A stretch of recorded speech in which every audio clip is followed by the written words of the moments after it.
Hi everybody, it's Ross here and welcome back to the Den. So as per the title, I have my first ever Broadway product.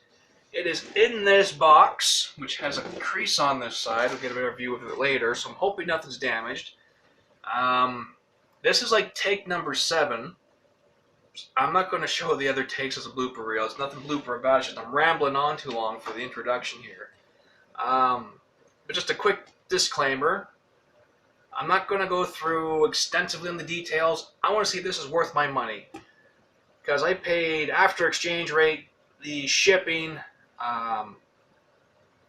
the tax at the border, because it's valued over 500 US, it came to $718 Canadian. So, whew, I'm glad I saved up for a big boy, because that wouldn't be enough for a big boy.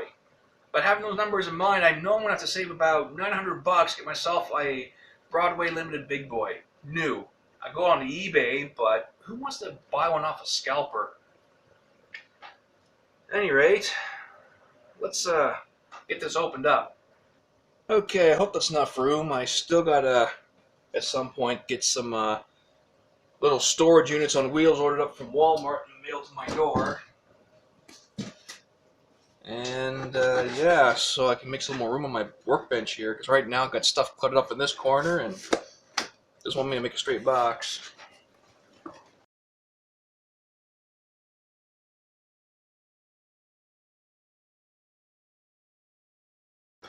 Lots of bubble wrap, but it's still sitting in there pretty loose.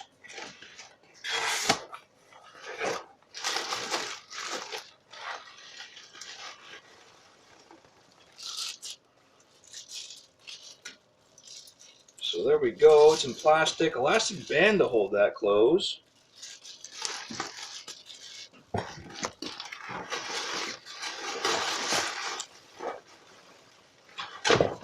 metal train stuff order. Shit. Alright, that's all garbage. So there's the packaging. Now, according to the order form, if not, yeah, it doesn't show it on this order form. The UPS's website form, I guess, because I don't see it here. This, according to them, this weighs 5 pounds and 40 ounces, if I got that right. And I don't like this elastic band on there, so I wonder if something happened. Hope not. I'm not going to go into extreme detail, all the close-ups and rivet counting. I just want to get this out and we'll see. It's a nice shiny box. So what have we here? Default function key definitions for DCC operation.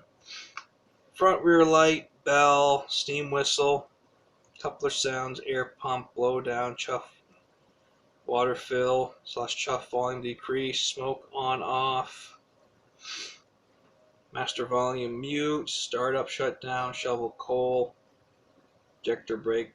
Well, testing today will be on F0 to F10 because my NCE one isn't done up. Limited 1-year card. Ooh, now that is a very smooth, flashy breakdown. I'll get it this way for the camera. DCC chip and all that. All this works. Is there an on-off for the smoke unit? KF7. Very nice.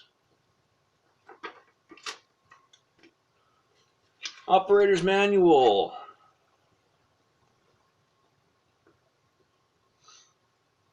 About smoke fluid. Wow, very, very detailed. Function key maps. There's CVs on page 18. Oof, very flashy.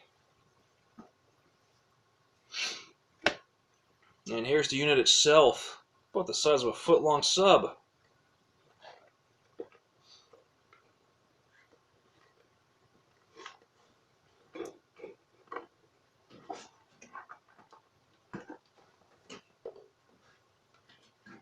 I'll just leave this out because I'm going to pack it away later. How's this all looking? Okay, you can still see it all good. Scoot that aside. Actually, maybe I'll just, again, $718 for a model. Might as well put on this foam. Get a little screwdriver bit there and some traction tires. Okay, so they're not equipped.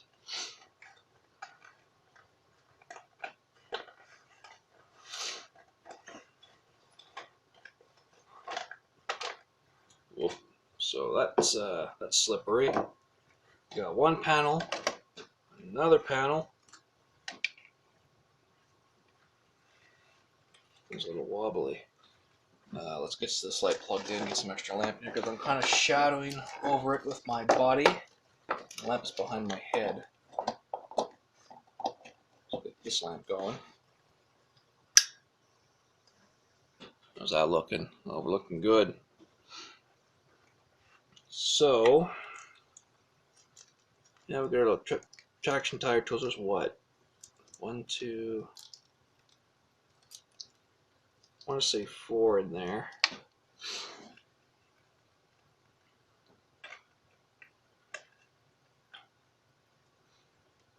Holy moly. Got a little belt back. It swivels. Little metal couplings in the front. Can't tell.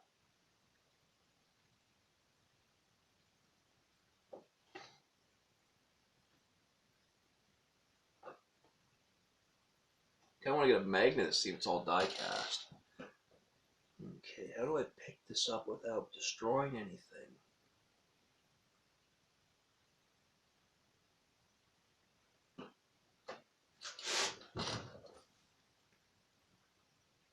Man, oh man. Okay, so that's already together at the back.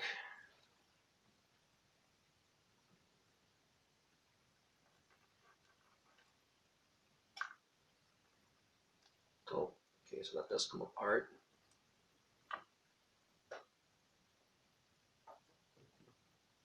That weighs a bit.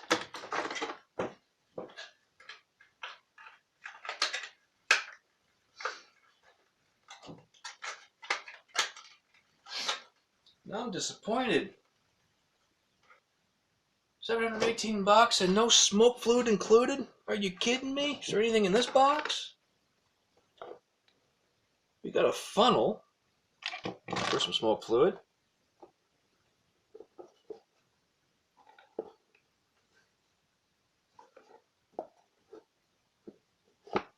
Very well packed though.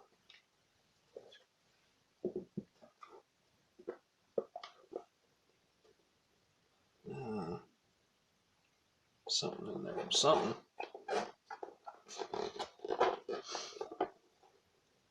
No, there is no smoke fluid. And I don't even have any right now, not even a little thing of baby oil, which I heard is quite the alternative for other brands' smoke fluid because it's the exact same thing, just smells like babies. Oh, well, that's a disappointment. So let's test this out with some smoke fluid. Put those all over there. Jabers.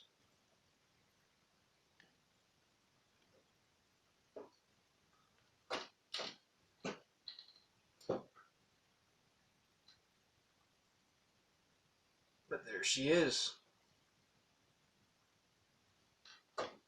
This is heavy. Like, that's cold to touch. This is cold to touch. This is all definitely die cast.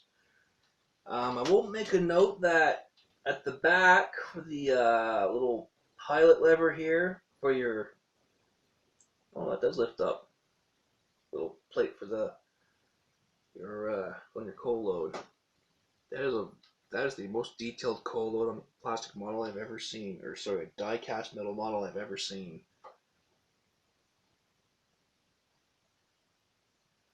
But this is cool. Yeah, there's 3 holes on this rear piece.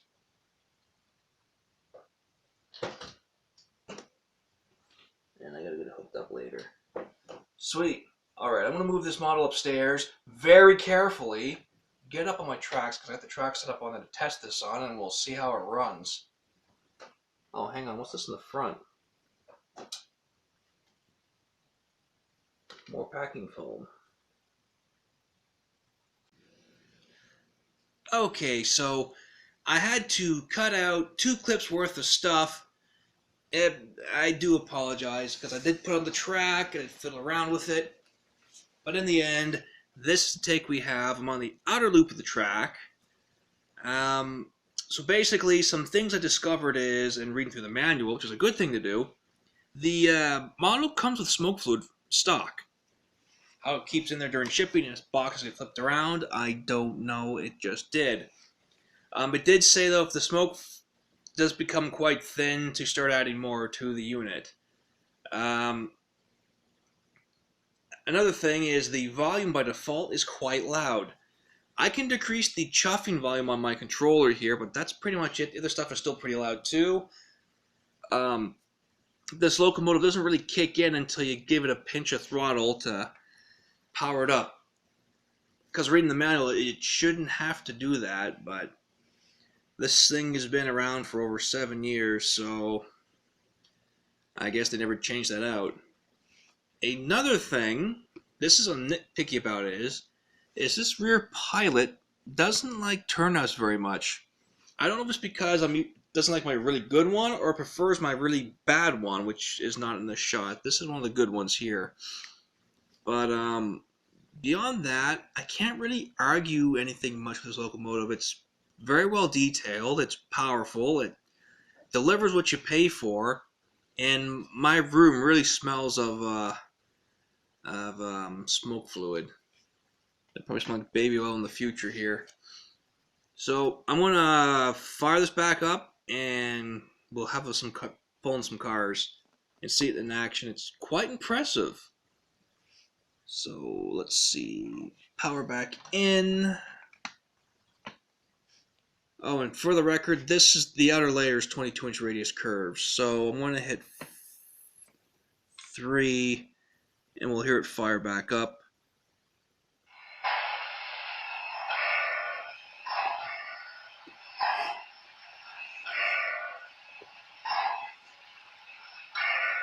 I don't know if it saves the settings I had for it, though.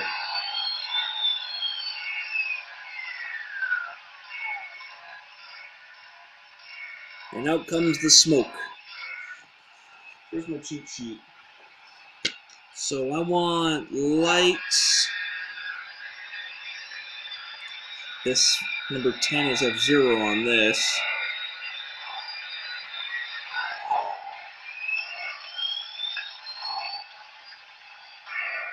There's a front light. That brightens up as we go forward.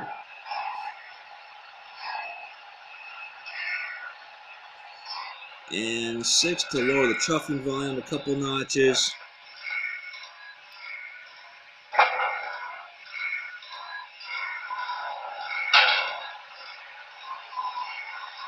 Oh, so that's water fill at a standstill.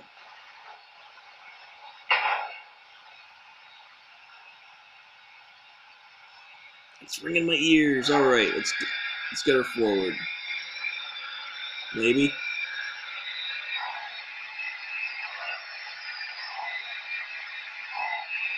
Oh, that was loud.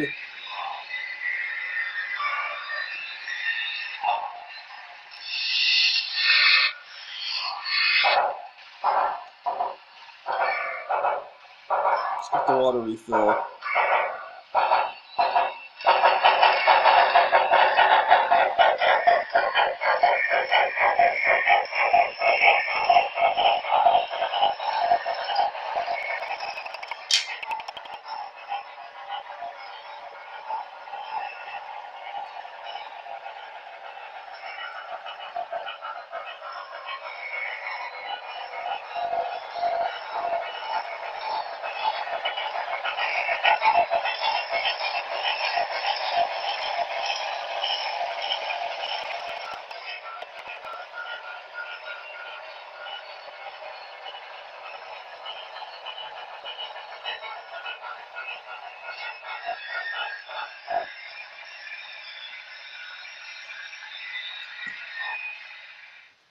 And there you have it.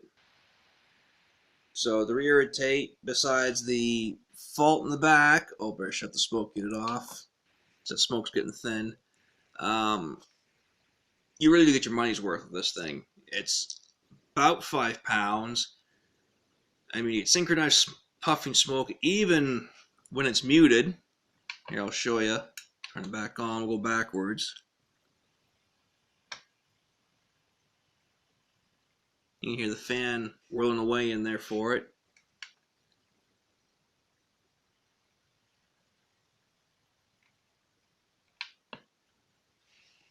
But yeah, I mean, besides the only gripe is this back truck not cooperating properly, at least on the inside ring.